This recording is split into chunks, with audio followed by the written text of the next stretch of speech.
भगवान श्रीराम हे काल्पनिक होते असं म्हणणारे राहुल गांधी यांनी जीसस किंवा अल्लाला काल्पनिक का म्हटलं नाही? प्रॉब्लेम तुमचा नाहीये राहुल गांधी.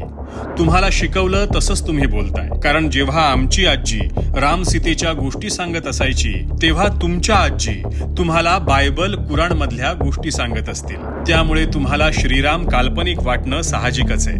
वय वाढतं तसं विचार बदलतात. माणूस शोधतो सत्य, शौर्य, संस्कृती. पण तुमच्या बाबतीत तेही अशक्य आहे. कारण तुमचा प्रश्न वैचारिक नाही, तो आर्थिक आहे. आजवर काँग्रेससाठी फंडिंग श्रीरामांकडून कधीच झालं नाही. जे झालं ते जीससकडून, अल्लाकडूनच.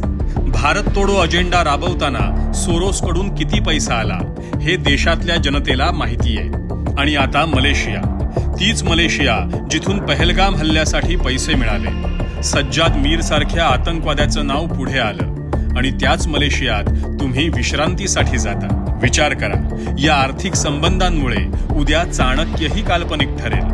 आणि मग 2-4 पिढ्यानंतर छत्रपती शिवाजी महाराज देखील काँग्रेससाठी काल्पनिक होतील.